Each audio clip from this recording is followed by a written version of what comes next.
Terima kasih saudara, Anda masih bersama kami di Kompas Petang, saya Cynthia Rompas. Selebritas Dedi Mahendra Desta tidak hadir dalam sidang perdana kasus dugaan tindak asusila yang melibatkan Ketua Komisi Pemilihan Umum Hasyim Asyari yang digelar di Dewan Kehormatan Penyelenggara Pemilu atau DKPP. Selebritas yang dikenal dengan panggilan Desta itu turut dipanggil sebagai pihak terkait dalam sidang perkara dugaan tindak asusila di DKPP Rabu kemarin. Menurut Ketua DKPP, pemimpin redaksi salah satu stasiun televisi berinisiatif untuk mengambil alih kehadiran Desta. Ketua Komisi Pemilihan Umum Hasyim Asyari selaku teradu pun buka suara soal ikut dipanggilnya Desta. Hasyim bilang dipanggilnya Desta dalam perkara ini untuk memberikan keterangan atas ucapan ulang tahun. Meskipun Hasyim enggan menjelaskan lebih lanjut. Kasus ini saudara diadukan ke DKPP buntut video salam ucapan untuk anggota PPLN yang diduga dirayu Hasyim. Video itu diambil saat jeda sebuah acara talk show televisi berkaitan pemilu 2024. Pekerja entertainment yang kemudian ikut dipanggil menjadi pihak terkait, yaitu yang kira-kira tuduhannya bahwa ada ucapan selamat ulang tahun kepada kepada pengadu yang itu kemudian dituduhkan bahwa seolah-olah yang mengkreasi saya dan itu dilakukan dalam forum resmi. Nah, situasi benar atau tidak kan saya bantah di dalam persidangan. Apa alasan saya untuk membantah? Saya kira tidak perlu saya sampaikan di sini karena sekali lagi saya ingin mengatakan itu semua dalam persidangan tertutup. Kalau saya sampaikan di sini kan saya mengingkari komitmen saya.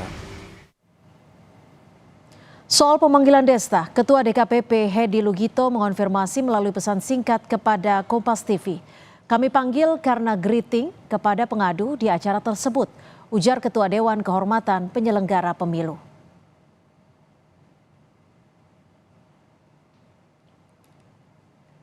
Dalam sidang tertutup di DKPP, Ketua KPU Hasyim Asyari membantah dirinya melakukan pelanggaran kode etik penyelenggara pemilu dengan berbuat asusila kepada anggota panitia pemilihan luar negeri atau PPLN. Hasyim mengklaim seluruh muatan dalam pokok aduan tidak sesuai dengan fakta yang ada. Hasyim pun mengaku kecewa dengan langkah pihak pengadu yang telah membocorkan pokok aduan kepada media sebelum sidang dimulai. Dirinya berniat mengambil langkah hukum atas kejadian ini.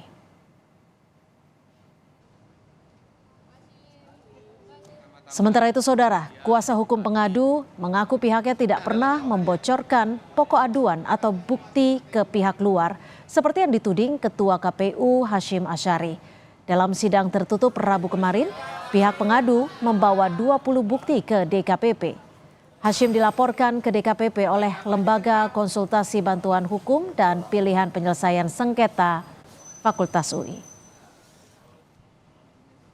Ini kan saya tahu lah ini tertutup ya, bukti-bukti hanya untuk, ini bukti-bukti sangat sensitif ya, bahkan ada bukti-bukti yang saya katakan tolong diproteksi klien saya supaya jangan ada klien kami, supaya jangan ada backfiring ya, karena bukti-buktinya sangat sensitif.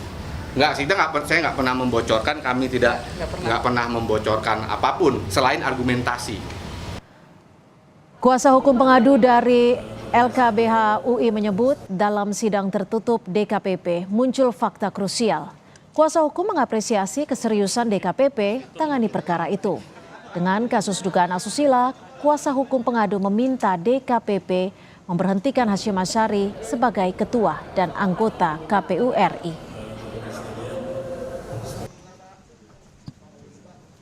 Namun mengingat dalam proses persidangan kemarin muncul ya fakta-fakta yang sangat krusial dan mengagetkan DKPP yang tidak bisa saya sebutkan di sini, Majelis DKPP kemudian menilai perlunya dilakukan pemeriksaan lanjutan di sidang berikutnya.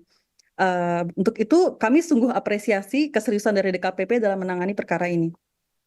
Dan juga tentu bukan hal yang mudah ya buat klien kami untuk sampai pada situasi ini, sampai ke persidangan ini. Kami harap setelah sidang putusan yang ini akan dibuat nanti lebih berpihak kepada korban, dan juga kami memohon kepada DKPP untuk memberhentikan teradu baik sebagai ketua maupun sebagai anggota.